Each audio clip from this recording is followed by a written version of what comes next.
이 아침 주시는 말씀은 에레미야 9장 1절에서 9절 말씀입니다.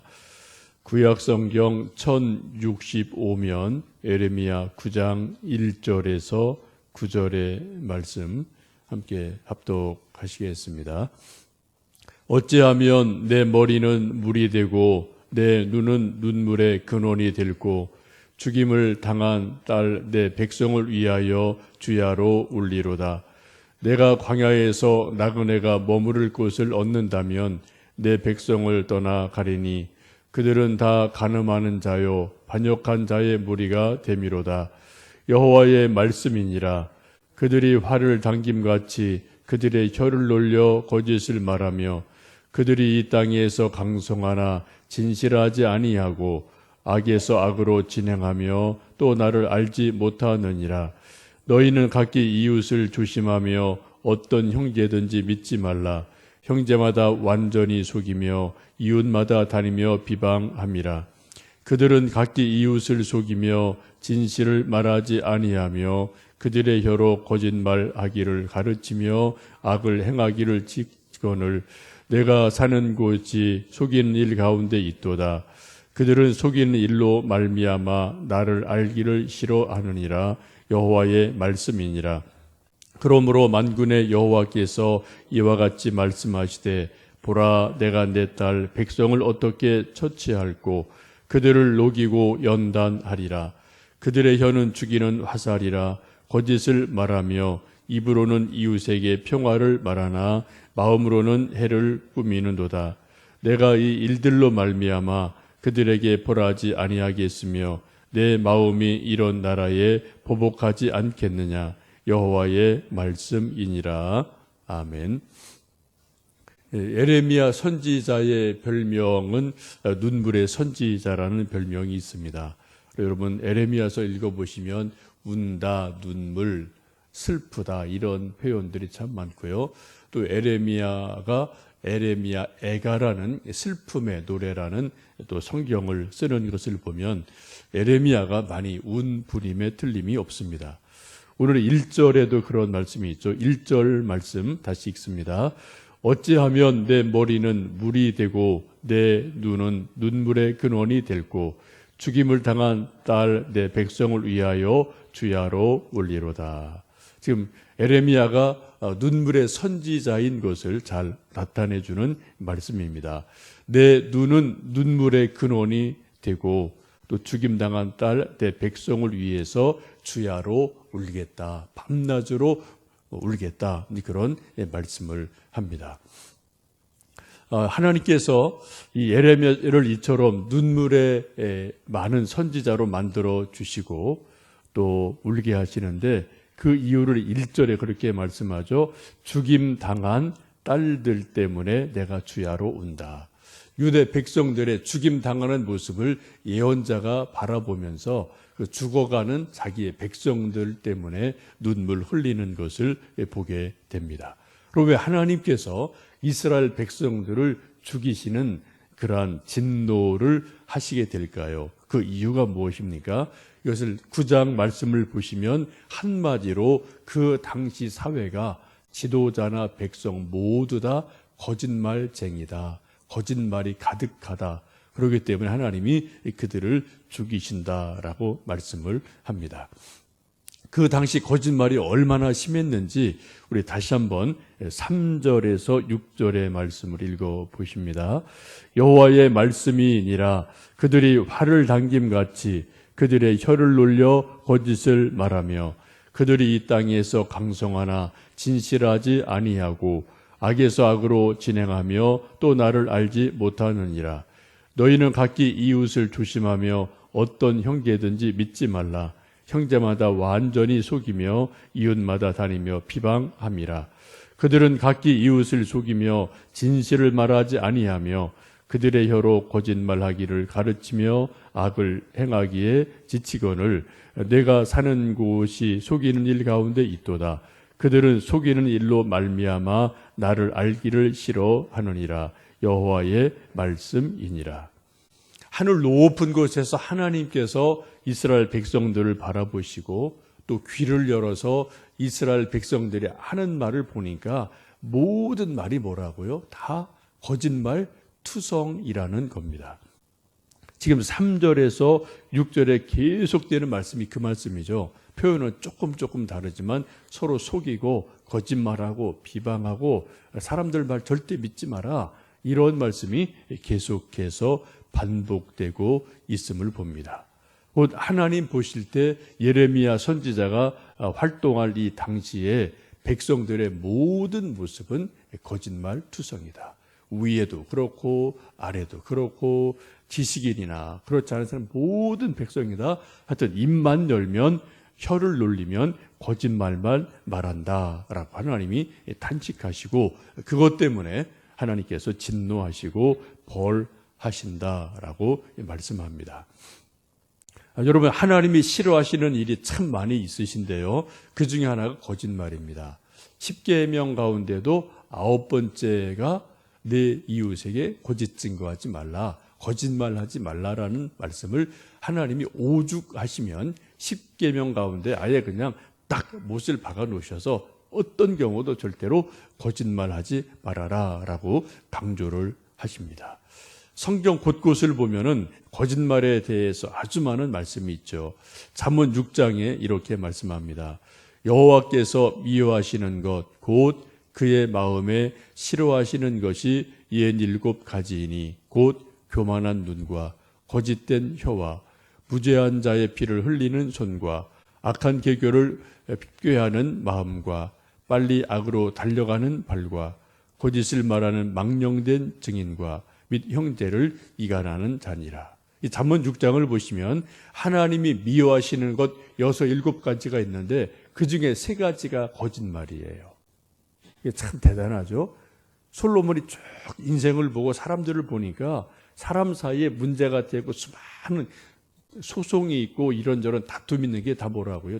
거의 다 거짓말 때문에, 말 때문에 된다. 이것을 솔로몬이 왕으로, 재판관으로 꿰뚫어 본 것이죠. 그래서 하나님이 싫어하시는 것, 미워하시는 것이 여러 가지 있는데 그 중에 거짓말이다라고 지금 3가지나 말씀을 하고 있습니다.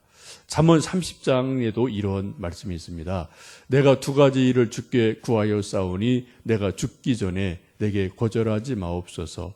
곧 헛된 것과 거짓말을 내게서 멀리 하옵시며 나를 가난하게도 마옵시고 부하게도 마옵시고 오직 필요한 양식으로 나를 먹이시옵소서라는 2가지 기도, 죽기 전에 내게 2가지를 꼭 이루어 주세요. 그런 기도를 드리는데 그 첫 번째 기도가 하나님, 제가 거짓말하지 않게 해주세요. 대단한 기도죠. 우리 같으면 건강하게 해주세요. 무병장수하게 해주세요. 이게 우리의 기도 일터인데 이 잠언의 기도는 그게 아니에요. 저에게 거짓말 없게 해주세요. 대단한 참 깊은 영성 있는 기도임에 틀림이 없습니다. 왜 여러분 하나님이 이처럼 거짓말을 싫어하시고 신약이든 구약이든 10계명이든 거짓말하지 마라, 거짓말하지 마라라고 강조를 거듭거듭 여기저기에서 하실까요? 그것은 거짓말은 마귀적인 것이기 때문입니다. 아니, 거짓말은 곧 마귀이기 때문에 그렇습니다. 요한복음 8장 44절에 예수님 이렇게 말씀하십니다. 너희는 너희 아비 마귀에게서 났으니 너희 아비의 욕심대로 너희도 행하고자 하느니라. 그는 처음부터 살인한 자요 진리가 그 속에 없으므로 진리에 서지 못하고 거짓을 말할 때마다 제 것으로 말하나니 이는 그가 거짓말쟁이요 거짓의 아비가 되었음이라 라고 예수님, 그 당시 유대인들 사회에서도 거짓말이 꽤 많이 있었는데 그 모든 거짓말의 근원을 어떻게 끌고 가십니까? 그것은 단순한 말 실수가 아니다. 또 사람의 악함이 아니다. 그게 아니고요. 예수님은 아주 거짓말의 뿌리를 마귀까지 끌고 들어가요. 그래서 거짓말은 마귀에게서 나왔다. 그는 마귀 자체가 거짓말장이다. 거짓의 아비다. 라고 예수님이 거짓말을 명확하게 규정을 하고 있음을 보게 됩니다. 우리가 창세기를 보시면 에덴 동산이 하나님의 뜻과 다르게 무너졌어요. 인간의 약함으로 무너졌습니다. 근데 그 에덴 동산이 무너진 이유가 뭡니까? 딱 한 가지죠. 거짓말하는 거짓의 아비인 사탄이 와서 거짓말을, 하나님 말씀을 그럴듯하게 조금 많이 바꾼 게 아니죠. 여러분, 거짓말도 여러분 다 아시는 것처럼 새빨간 거짓말은 누구나 딱 보면 알아요. 아, 저건 거짓말. 근데 거짓말은 대부분 뭐예요? 살 조금 바꿔요. 조금이요. 그죠? 그러니까 사람들이 막 혼란스럽거든요. 이게 진짜인가 아닌가? 긴가민가? 이런 거가 있을 정도로 살짝 하는 게 이 거짓말의 특징이죠. 이 마귀도 그냥 확 바꾸지 않았어요. 살짝 바꿨어요. 긴가민가 할 정도로 살짝 바꿔놓으니까 이 이브와 아담이 거기서 넘어가서 하나님의 뜻을 버리고 오히려 거짓말이 더 진짜 같은 그러한 상황이 연출이 되고 결국은 에덴 동산이 무너져 내리게 됩니다. 이것을 보면 거짓말은 단순한 말이 아니고요. 사람을 살리고 죽이는 일이 돼요. 에덴 동산을 세우고 파괴하는 일이 됩니다. 하나님의 뜻을 이루거나 하나님의 뜻을 이루지 못하게 하는 일이 됩니다. 하나님을 영화롭게 하거나 하나님을 모욕하는 일이 됩니다. 이게 거짓말이에요.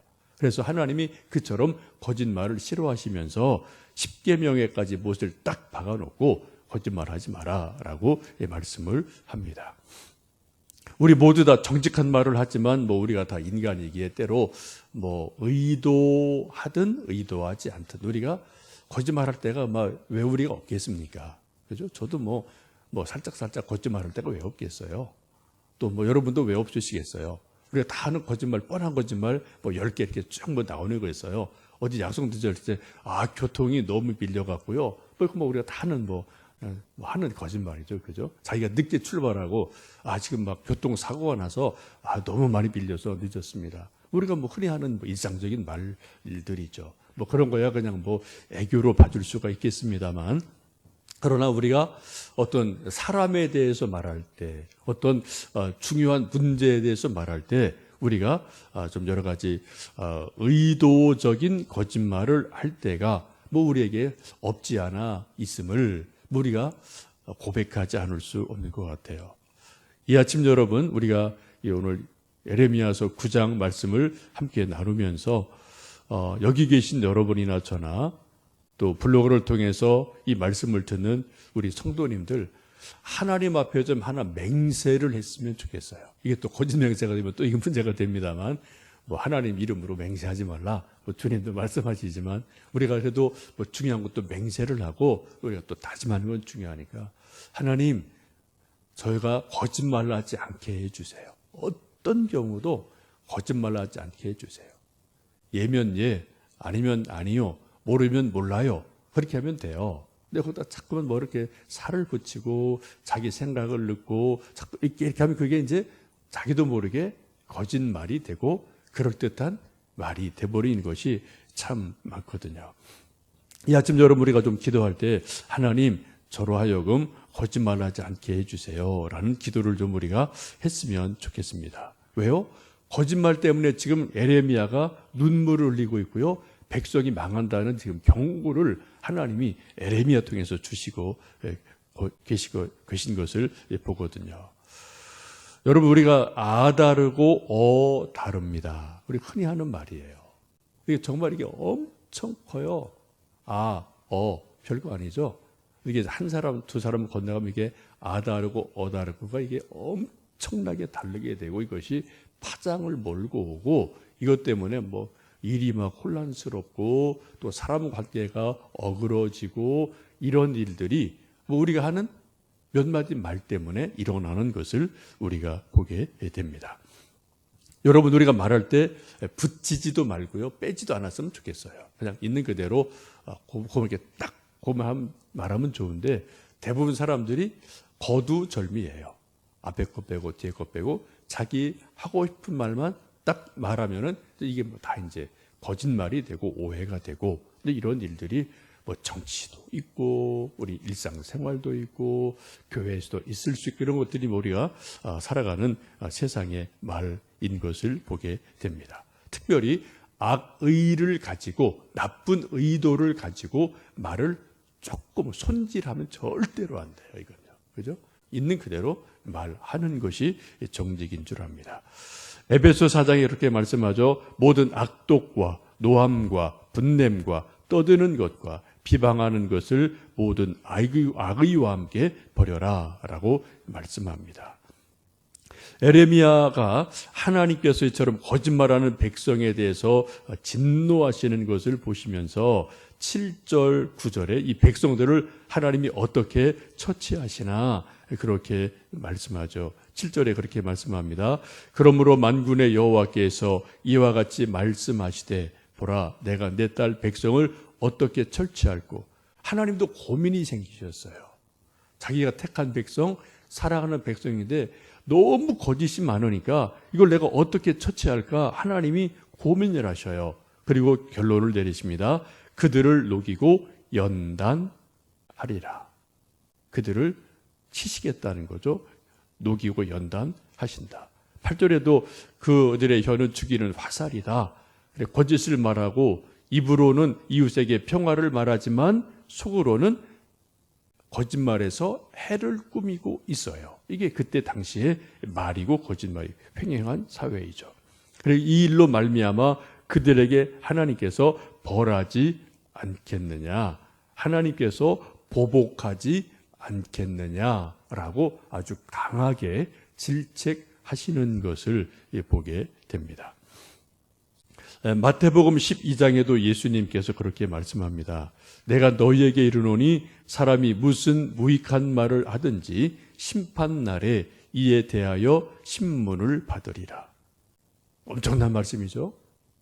우리가 그냥 무익한 말, 그냥 말한 그 말에 대해서 어떻게 해요? 심판날에 하나님이 그 반드시 물으신다라고 말씀을 하셔요. 이것을 현대인 번역은 이렇게 말씀합니다. 사람들은 심판날에 자기가 말한 온갖 쓸데없는 말을 해명해야 할 것이다. 생각 없이 툭툭 던진 말도 어떻게 하나님 앞에서 다 신문을 받고 해명을 해야 될 것이다 라고 말씀을 합니다. 예수님 말씀이에요. 우리가 지금 살고 있는 이 시대를 보시면 신문, 방송, 텔레비전, 라디오, 또 핸드폰을 통해서 오고 가는 이런저런 소식들, 또 이런저런 댓글들 보면은 정말 우리나라가 이게 도대체 말이라는 것이 이게 진짜 진실이 뭐가 진실이고 뭐가 아닌지를 정말 모를 정도로요. 너무 거짓말이 많은 것 같아요. 그죠? 정치인은 말할 것도 없고요. 우리 시장에서도 그렇고요. 우리 일상 대화도 그렇고요. 우리 정치인들이 거짓말을 해야 되니까 우리 백성들이 이제 거짓말하는 것에 대해서 이제 감각이 없어졌어요. 귀를 다 버렸어요. 양심이 다 마비가 된 것 같아요. 여러분 정치인들 말하는 거 보면 우리가 물론 정치 우리가 다 알 수는 없고 깊은 정보 우리가 다 알 수 없지만은 근데 이쪽 진짜 아니면 이쪽은 거짓말이거든요. 둘 중에 하나 그죠? 늘 이쪽 저쪽이 늘 이러고 저러고 말하는데 해결되는 게 없어요. 맨날 그냥 이쪽 저쪽 서로 말만 하는데 한쪽은 분명히 거짓말이거든요. 그죠? 이쪽이든 저쪽이든. 이게 참 우리가 양극으로 치우쳐 있고요. 국론이 분열되어 있고요. 거짓말이 너무나 많고요. 지도자가 이렇게 돼버리니까 밑에 사회 전체가 이렇게 쭉 양쪽으로 갈라져서 서로 그냥 옳다 그러다. 근데 이런 일이 지금 우리가 살고 있는 이 세상입니다. 우리 백성이 봐도 이게 참 답답한 일인데 하나님 보실 때 얼마나 답답하시겠어요. 그냥 두시겠습니까? 제가 볼 때 말세의 징조라고 봐요. 오늘 말씀도 보시면 하나님이 고민하셔요. 이 백성을 어떻게 처치할고 이걸 어떻게 처치할까 이걸. 하나님이 어떻게 해요? 녹이시겠다. 연단하시겠다. 치시겠다. 보복하시겠다. 하나님이 말씀을 하고 계십니다. 우리 믿는 사람이라도 정말 하나님을 두려워하는 사람만이라도 우리가 거짓말을 안 했으면 좋겠어요. 그죠? 세상 사람들은 하나님 없는 사람들이야 뭐가 뭔지를 모르니까 그들이 거짓말 한다 하더라도 최소 하나님을 믿는 사람, 하나님의 심판을 믿는 우리만은 어떤 경우도 거짓말 안 하고 모르면 그냥 모르는 거예요. 나 그거 몰라. 그럼 끝나는 거예요. 근데 내가 다 아는 것처럼 이 말 저 말 하다 보면 그게 이제 거짓말이 될 때가 참 많죠. 우리 믿음의 사람들, 우리 교인들이 하나님 앞에 좀 다짐을 하고 맹세를 했으면 좋겠어요. 어떤 경우든 덕을 세우는 말을 한다. 소망의 말만 한다. 또한 은혜로운 말만 한다. 믿음의 말만 한다. 이런 결심을 우리가 하고요. 우리 한국에 있는 기독교인들이 그런 말을 계속 진짜 한 번이 아니라 평생 그렇게 말을 해야죠. 그럼 이런 말을 통해서 맑은 물을 우리 교회에서 맑은 물이 흘러가면은 이 사회 다 지금 흐린 물이지만 은혜가 맑은 물이 됩니다. 근데 교회도 거짓말이 너무나 많거든요. 믿는 사람 간에 성도 간에도 거짓말이 엄청 많거든요. 그렇죠? 여러분 정말 우리가 하나님 앞에 거짓말하지 않기를 기도하고요. 맹세를 하고요. 은혜를 구해야 되지 않을까 싶습니다. 제가 주일날도 잠깐 말씀드렸지만은 우리나라 사람들, 일부 사람들이 자꾸 우리나라 비방하고 하는 말이 헬조선 이런 말 하는데 저는 그 말 들을 때마다 정말 두려워요. 하나님이 헬조선 한번 해볼까? 라고 하나님이 정말 그렇게 생각을 하시고 한번 지옥 맛을 한번 정말 우리에게 보여주신다면 우리 감당 못합니다. 헬조선 하는 것도 다 그 밑에 다 거짓말이 다 밑에 그죠? 뿌리는 다 거짓말이거든요. 여러분 정말 우리가 거짓말 비방하는 말보다는 어떻게 해요? 어떤 경우든 감사하는 말, 덕을 세우는 말, 소망을 주는 말, 이 말을 하다 보면 우리가 그런 사람이 되고 우리 인생이 그렇게 되고 우리 교회가 우리 사회가 그렇게 될 줄로 믿습니다. 골로새 4장은 이렇게 말씀합니다. 너희 말을 항상 은혜 가운데서 소금으로 고르게 함같이 하라. 그리하면 각 사람에게 마땅히 대답할 것을 알리라. 사도 바울이 말씀하기를 우리 말을 어떻게 해요? 항상 언제 어디서나 항상 은혜 가운데서 소금을 고르게 함같이 해라 라고 말씀합니다. 곧 덕을 세우는 말, 소망을 주는 말, 사람을 살리는 말, 격려의 말, 믿음의 말을 하라라고 우리에게 권면하고 계십니다. 오늘도 우리가 사람들 만나서 이 말 저 말 해야 되고요. 가정에서, 회사에서, 또 시장에서 이 말 저 말 하고 우리는 살아가는데 어떤 경우도 여러분 거짓말 하지 마시고요. 소망을 주는 말, 덕을 세우는 말, 사람을 살리는 말, 이 말을 하시는 복된 한 날 되시기를 간절히 원합니다. 함께 기도하시겠습니다.